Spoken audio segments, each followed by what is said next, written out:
से जान सकते हैं प्रॉफिट मार्जिन के बेसिस पे।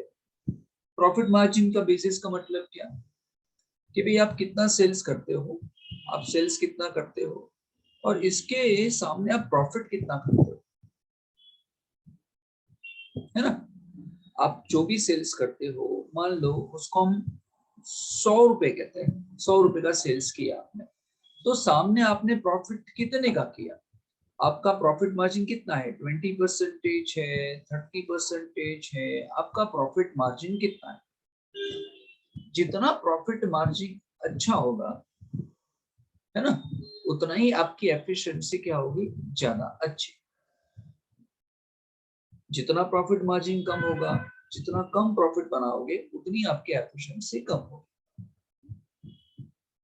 और ये क्या है, रिटर्न ऑन इन्वेस्टमेंट, यानी क्या, आपने कितना इन्वेस्टमेंट किया, है ना, आपने इन्वेस्टमेंट कितना किया, 10 लाख किया, 10 करोड़ किया, 100 करोड़ किया, इन्वेस्टमेंट कितना किया और बदले में आपको रिटर्न कितना। 10 लाख रिटर्न, 10 लाख इन्वेस्टमेंट के सामने आपको 5 लाख का रिटर्न मिल गया एक ही साल के अंदर। 10 लाख आपने इन्वेस्ट किए, आपको 5 लाख तो मिल ही गए पहले ही साल। इसका मतलब आपने 50% रिटर्न अर्न कर लिया। यानी आपने जो भी इन्वेस्टमेंट किया है सर, उसको वापिस लेने में सिर्फ 2 साल लगेंगे और फिर तो चांदी ही चांदी है। ये दो तरीके से ढूंढ सकते हैं। चलिए, अब इसमें अलग अलग फॉर्मूला है। पहले हम देखते हैं प्रॉफिट मार्जिन के बेसिस पे। हाँ, चलिए, first gross profit ratio. First one is gross profit ratio.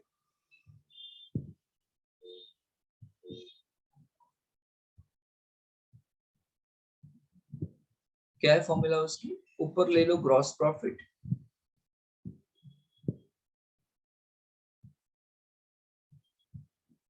नीचे ले लो आप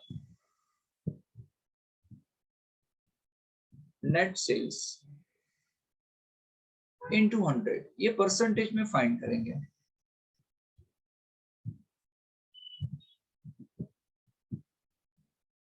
ग्रॉस प्रॉफिट कैसे मिलेगा आपको, है ना, आप सेल्स में से cost of goods sold minus कर दो तो ग्रॉस प्रॉफिट मिल जाएगा। कॉस्ट ऑफ गुड्स सोल्ड कैसे मिलेगा सर, पता है ना, opening stock plus purchase expense plus manufacturing expense minus purchase return minus closing stock.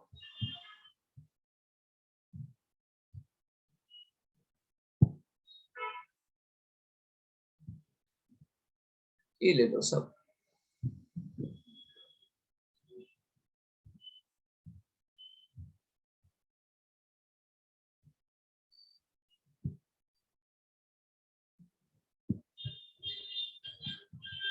Clear.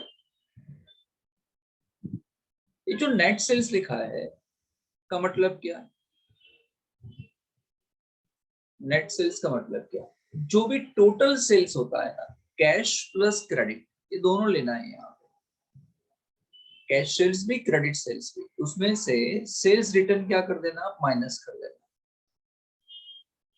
Total sales का मतलब कैश भी प्लस क्रेडिट भी।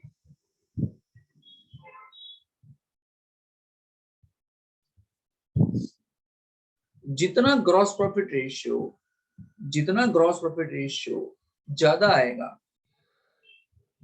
उतनी ही, अगर जीपीआर रेशियो ज्यादा आता है, इतनी ही मैनेजमेंट की एफिशिएंसी ज्यादा कहलाएगी। अब ज्यादा एफिशिएंट हो, एंड वाइस वर्सा। ठीक है ना, कम आएगा तो आप कम एफिशिएंट हो। चलिए,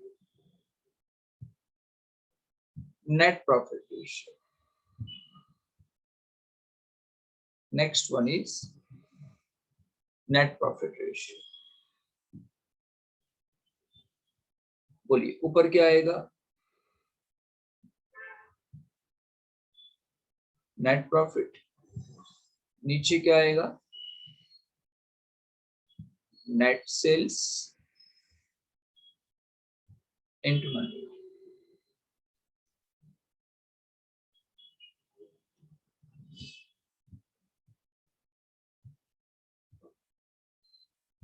ये नेट प्रॉफिट मतलब, इसका मतलब क्या सर? इसका मतलब प्रॉफिट आफ्टर टैक्स।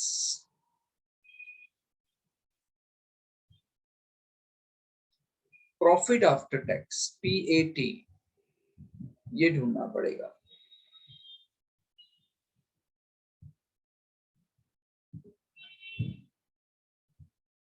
कभी कभी हम क्या करते हैं, छोटा सा ट्रेडिंग अकाउंट एंड छोटा सा प्रॉफिट एंड लॉस अकाउंट भी बना देते हैं नेट प्रॉफिट ढूंढने के लिए, तो फटाफट मिल जाता है। एंड नेट सेल्स का मतलब क्या? वही जो ऊपर लिखा। नेट सेल्स का मतलब क्या? यही नेट सेल्स। अगेन अगर ये रेशियो ज्यादा होगा तो आपकी एफिशिएंसी क्या होगी? ज्यादा। अगर ये कम होगा तो आपकी एफिशिएंसी कम।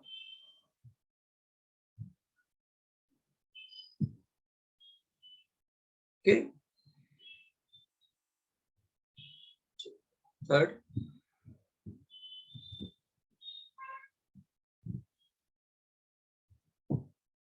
Operating expense ratio.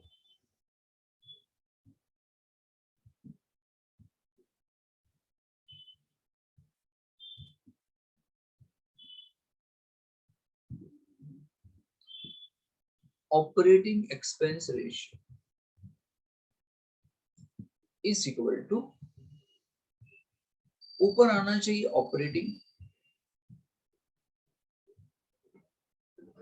Operating expense, नीचे आएगा नेट सेल्स इनटू 100। इसको भी हम परसेंटेज में फाइंड करेंगे।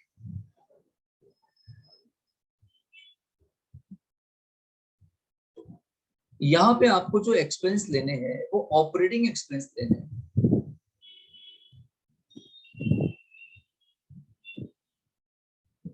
ऑपरेटिंग नेचर के एक्सपेंसेस आपको लेने हैं। सर इसके अंदर कौन कौन से आएंगे? है ना, कॉस्ट ऑफ गुड्स सोल्ड। ये जो एक्सपेंस था ये आपको ट्रेडिंग अकाउंट में से मिलेगा, कॉस्ट ऑफ गुड्स सोल्ड। हमने आगे गिना वो, ये ऑपरेटिंग नेचर का होता है। Administrative expenses, administrative expenses, selling expenses,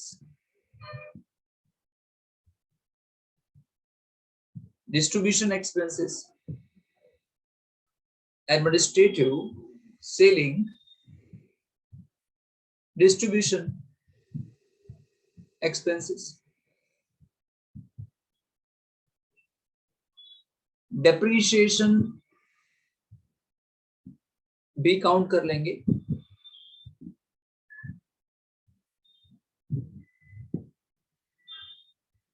इसका हम टोटल करेंगे, इसे हम बोलेंगे ऑपरेटिंग नेचर।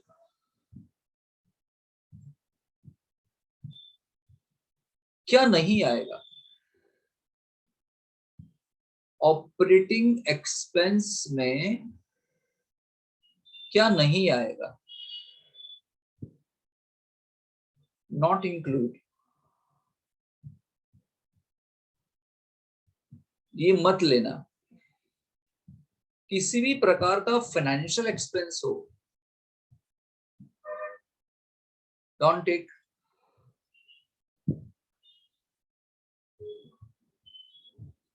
फाइनेंशियल एक्सपेंस मत लेना। किसी भी प्रकार का लॉस हो तो मत लेना। Loss by fire, loss by theft, इन सब की बात कर रहा हूँ। फाइनेंशियल एक्सपेंस का मतलब क्या हो गया? इंटरेस्ट हो गया। अगर आपने लोन लिया है and you paid interest on that, तो that expense become a financial expense. तो इंटरेस्ट का जो पेमेंट होता है ना वो फाइनेंशियल ऑपरेटिंग नेचर का नहीं होता, ऐसा बोलते हैं। एंड लॉसेस के अंदर क्या, loss by fire, loss by theft, है ना, etcetera etcetera.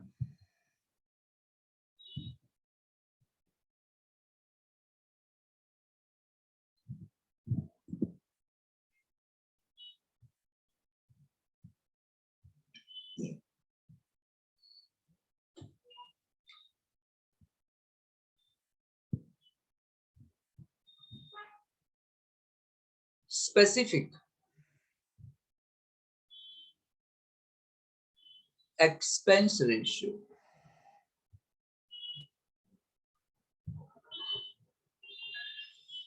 Specific expense ratio, तो ऊपर आने वाला है स्पेसिफिक एक्सपेंस, नीचे क्या आने वाला है, net sales into 100।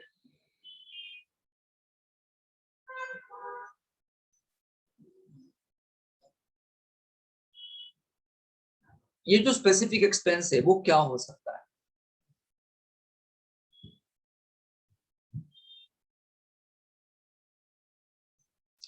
It may be a cost of good sold, वो हो सकता है, और it may be a administrative expense, और सेलिंग एक्सपेंस, और डिस्ट्रीब्यूशन एक्सपेंस।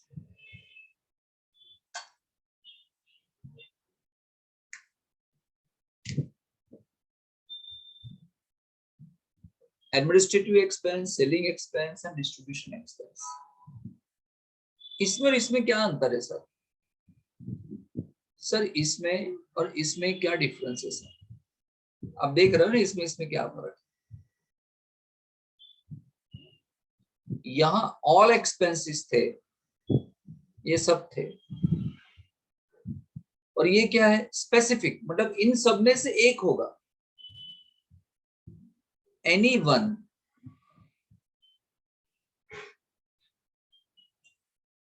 हमें जानना है कि इसमें से कौन सा एक्सपेंस का अमाउंट बड़ा होता है, तो उसको अलग ढूंढ लेंगे। जब हम 100 रुपए का सेल्स करते हैं तो टोटल एक्सपेंस होता है हमारा ऑपरेटिंग 50 रुपए, चलो मान लो। उस 50 रुपए के अंदर कॉस्ट ऑफ गुड्स सोल्ड भी आ गया, एडमिनिस्ट्रेटिव भी आ गया, सेलिंग भी आ गया, डिस्ट्रीब्यूशन भी आ गया, डेप्रिसिएशन भी आ गया। लेकिन इस 50 रुपए में किसका वजन ज्यादा था, किसका वेट ज्यादा था, किसकी अमाउंट ज्यादा थी, वो भी आपको जानना है, क्योंकि आपको उस एक्सपेंस को कंट्रोल करना है। तो फिर उसको हम अलग से गिनते हैं। सो दिस फर्स्ट 4 फॉर्मूला, ये जो पहली 4 फॉर्मूला थी 1 2 एंड 3 एंड 4, ये जहां तक 4 तक गिना, ये 4 फॉर्मूला जो थी वो ऑन द बेसिस ऑफ आपने प्रॉफिट मार्जिन की बेसिस पे ढूंढा। किसके बेसिस पे, मैंने बताया नहीं है, दो तरीके से गिनते हैं, profit margin and return on investment. तो ये आपने कैसे गिना सर? यहां तक आप सेल्स के बेसिस पे देख सकते हो। सेल्स का बेस मतलब क्या, देखो आप ध्यान से देखो, यहाँ पे देखो, देखो यहाँ पे भी सेल्स है, यहाँ पे भी सेल्स है, देख रहे हो ना, यहाँ पे भी सेल्स है, यहाँ पे भी सेल्स है। तो बेस में तो सेल ही था ना, फाउंडेशन में तो सेल ही है ना, और ऊपर जो ढूंढना था वो लिख दिया। अगर जीपी ढूंढना था तो जीपी लिख दिया, एनपी ढूंढना था तो एनपी लिख दिया, ऑपरेटिंग एक्सपेंस ढूंढना था तो वो लिख दिया। बट बेस तो सेल्स हुआ ना सबका। तो आप ऐसा लिख सकते हो सेल्स बेसिस पे, या आप ऐसा लिख सकते हो प्रॉफिट मार्जिन के बेसिस पे, ऐसा लिख सकते हो।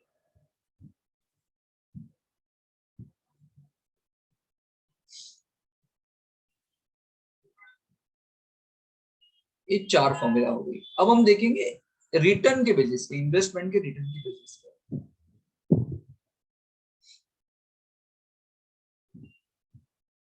यहां तक clear?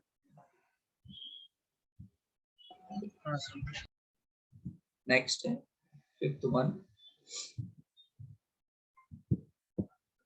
Return on total asset.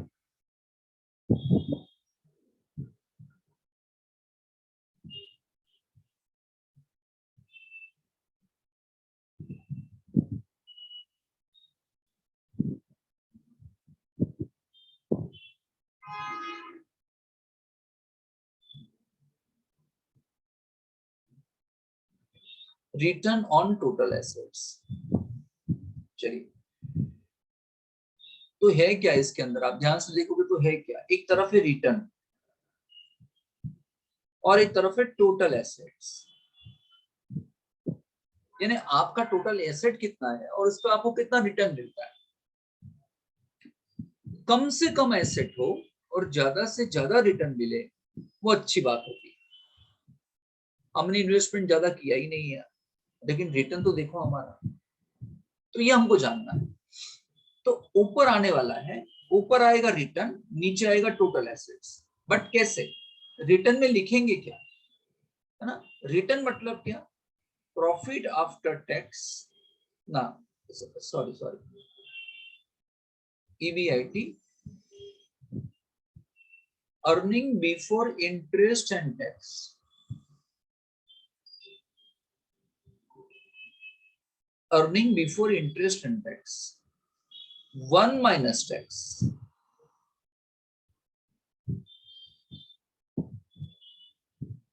ये था रिटर्न, इसको रिटर्न बोलते हैं, ये रिटर्न है। और नीचे लिखना है टोटल एसेट्स। टोटल एसेट का मतलब क्या, एवरेज टोटल एसेट्स।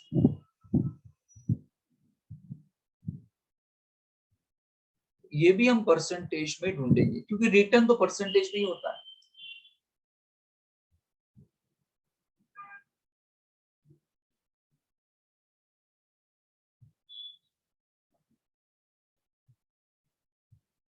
बोलिए,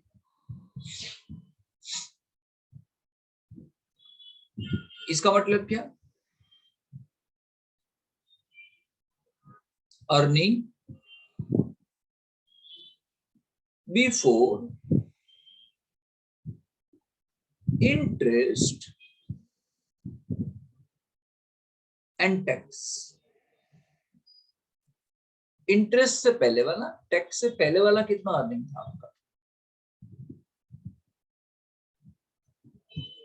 एंड दूसरा, एवरेज टोटल एसेट का मतलब वो तो पता ही है हमको पहले से ही, है ना।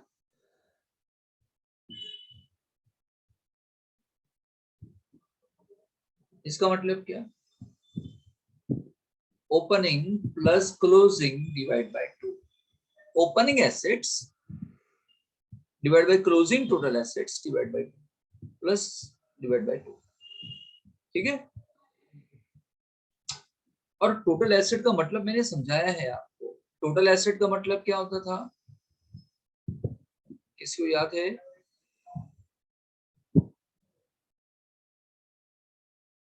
Current asset, non current, non current asset plus current asset minus fictitious assets. अगर ऐसी कोई एसेट है तो वहां से माइनस कर देना है, इससे पहले भी आ चुका है एवरेज।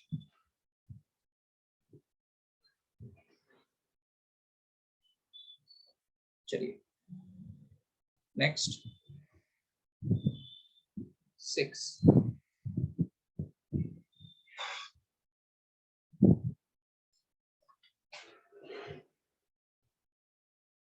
Return on equity.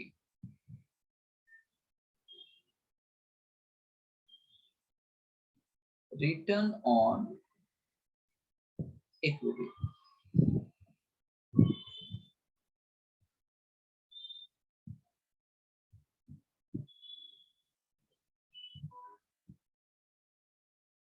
कैसे, देखो ऊपर आएगा रिटर्न, नीचे आएगा इक्विटी। लेकिन इक्विटी का मतलब क्या होता है, इक्विटी का मतलब होता है इक्विटी शेयर होल्डर्स। मेरी बात समझो, इक्विटी का मतलब क्या होता है सर, इक्विटी का मतलब होता है इक्विटी शेयर होल्डर्स एंड उनका रिजर्व्स एंड सरप्लस। सिर्फ इक्विटी नहीं होता, इकट्ठा किया प्रॉफिट भी किसका होता है, उनका ही होता है ना। तो उसको हम बोलते हैं नेट वर्थ। क्या बोलते हैं,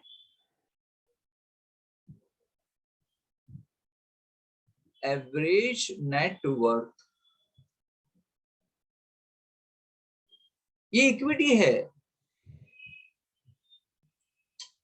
एंड ऊपर रिटर्न, तो इक्विटी को कौन सा रिटर्न मिलता है, इक्विटी को क्या होता है कि प्रॉफिट आफ्टर टैक्स ढूंढते हैं, उसमें से प्रेफरेंस डिविडेंड माइनस कर देते हैं।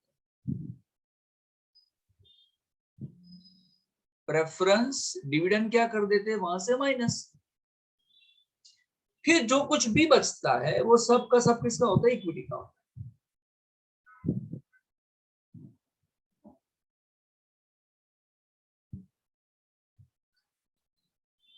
एवरेज नेट वर्थ का मतलब क्या, यहाँ पे जो एवरेज नेटवर्थ लिखा है वहां नेटवर्थ का मतलब, एवरेज का मतलब समझ गए ना, opening plus closing divide by 2 every time whenever we are doing that, then this will remain same, opening plus closing divided by 2, you will get average। Net worth की मीनिंग क्या होती है, इसका मतलब क्या होता है sir, equity share capital plus reserves and surplus.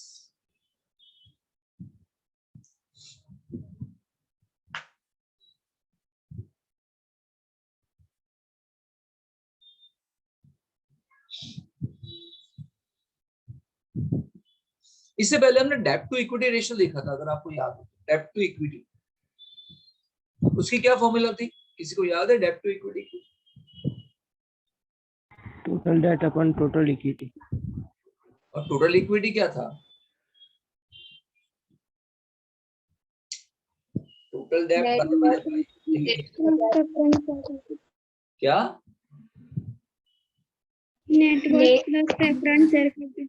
Very good, net worth plus preference share capital. वहां नेटवर्थ का मतलब मैंने समझाया था, और वहां हमने देखो प्रेफरेंस अलग से लिखा हुआ है, नेटवर्थ के अंदर प्रेफरेंस नहीं होता। आप देख रहे हो ना, यहाँ पे प्रेफरेंस नहीं है, वहां प्रेफरेंस था, वहां पे भी इक्विटी वर्ड था, यहाँ पे भी इक्विटी वर्ड है, but there is a difference. When you are comparing with the total debt ना, you have to consider preference also। जब टोटल डेट से कंपेयर करते हो तो आपको प्रेफरेंस को भी लेना पड़ता है, लेकिन रिटर्न ऑन इक्विटी पे प्रेफरेंस नहीं आता। पैट का मतलब क्या था समझ गए ना, प्रॉफिट आफ्टर टैक्स। अभी मैं इसको लिख नहीं रहा हूं। एंड टेल मी, ये प्रेफरेंस डिविडेंड कब होगा, प्रेफरेंस डिविडेंड तभी होगा जब प्रेफरेंस शेयर्स होगी। अगर क्वेश्चन में प्रेफरेंस शेयर्स ही नहीं है, then there won't be a question of preference dividend। तो देख लेना कि प्रेफरेंस शेयर्स है कि नहीं, प्रेफरेंस शेयर्स ना हो तो डिविडेंड नहीं लेने का, ठीक है। 7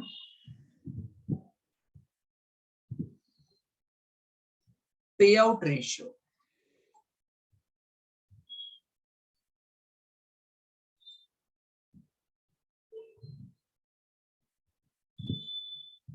सर क्या पे आउट, क्या पे आउट, क्या पे करना चाहते हैं, अरे डिविडेंड की बात कर रहे हैं पब्लिक,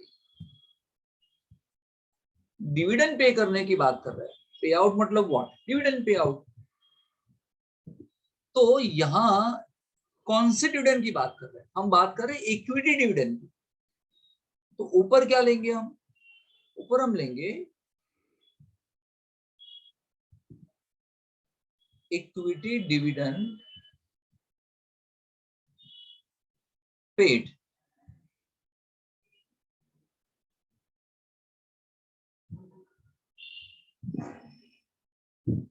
इनटू 100 नहीं है यहाँ पे, equity dividend paid divide by pet minus preference dividend.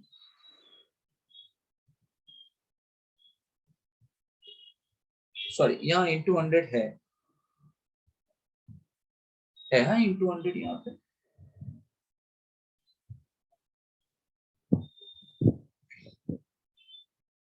एक बात मुझे बताओ सर, इसमें थोड़ा लॉजिक बता दीजिए सर, बाकी में जरूरत नहीं लगी हमको, आप कहीं पे भी मुझे पूछ सकते हो, लॉजिक पूछना हो सर, इसमें थोड़ा लॉजिक बता दीजिए कैसे काम करना है। एक बात बताओ, प्रॉफिट आफ्टर टैक्स आपका हुआ, आपका प्रॉफिट बिफोर टैक्स था समझो, है ना, 10,000 का प्रॉफिट बिफोर टैक्स था, मान लो आपने टैक्स पे कर दिया 3,000,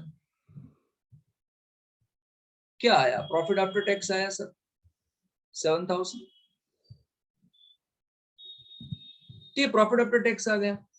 इसमें से क्या माइनस करेंगे? प्रेफरेंस डिविडेंड, अगर प्रेफरेंस शेयर होल्डर होगी तो उनको हमने डिविडेंड दे दिया, फॉर एग्जाम्पल 500 रुपए, कितना बचा? 6500। तो ये 6500 कहाँ जाएगा? नीचे जाएगा, है ना? क्या जाएगा? PAT minus preference dividend, this minus this will be this. Hello, अब मुझे बताओ, क्या ये सबके सब पैसे इक्विटी को दे देते हैं क्या एज ए डिविडेंड? हम क्या हम नहीं सबके सर, सब पैसे डिविडेंड दे देते हैं एज अ? नहीं। तो कितना देते हैं?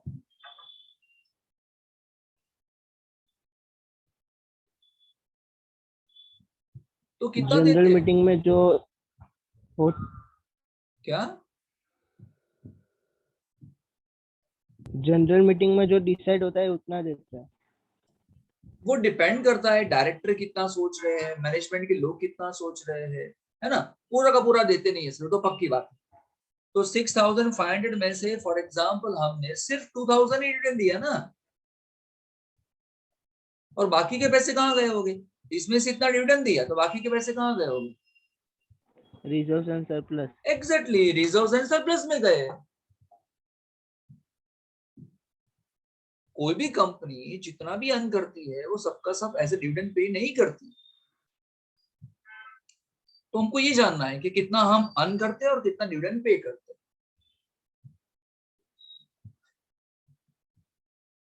बोलो, कुछ सवाल हो तो बताओ। 8, price earning ratio.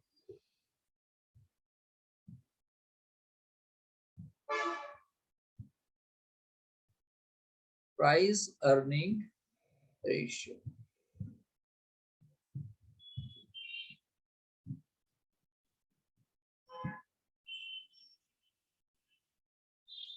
Market price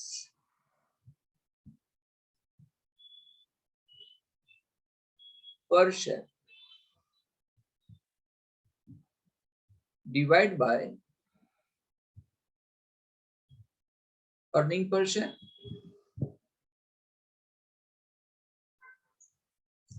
NPS divide by EPS into 100 यहां नहीं है। मार्केट प्राइस कितनी चल रही है तो आपको क्वेश्चन में दे देंगे, this will be given in the question. ये आपको फाइंड करना पड़ सकता है, अर्निंग पर शेयर आपको ढूंढने का हो सकता है। ईपीएस सर कैसे ढूंढेंगे अर्निंग पर शेयर?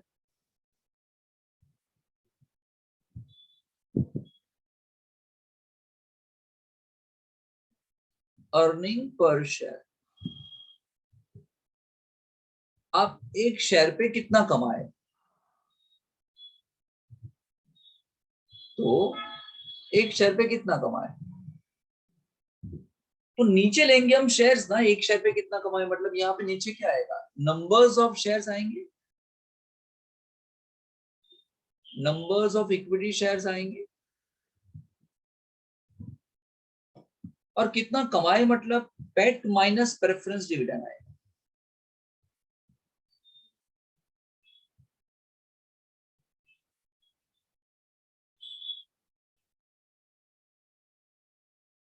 अब यहाँ लिखा है ना नंबर्स ऑफ इक्विटी शेयर्स, वो जनरली क्या होता है? वेटेड एवरेज होता है। क्या होता है? Weighted average. अब ये वेटेड एवरेज क्या होता है हम देखेंगे क्वेश्चन में। आपको सिर्फ नंबर नहीं लेना है, आपको वेटेड एवरेज नंबर्स लेना है। पूरे साल same numbers of equity shares नहीं होते। साल की शुरुआत में नंबर्स अलग थे, फिर और इश्यू किए हमने नंबर्स ऑफ इक्विटी शेयर्स तो नंबर्स चेंज हुए, फिर हमने कुछ बाय बैक कर लिया तो नंबर चेंज हुए, फिर से इश्यू किया, फिर से बाय बैक किया, तो नंबर्स पूरे साल सेम नहीं थे। तो क्या करें? तो फिर हम वेटेड एवरेज लेते हैं।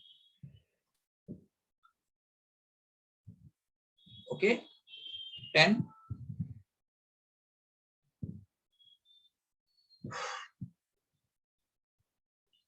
डिविडेंड यील्ड,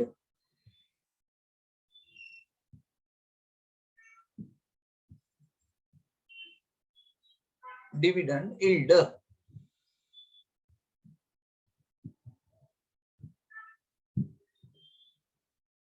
डिवाइड बाय मतलब is equal to dividend per share,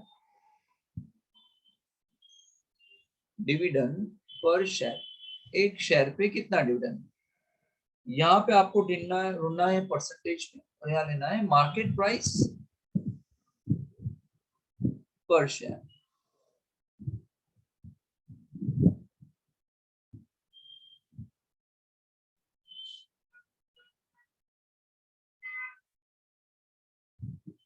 बोलिए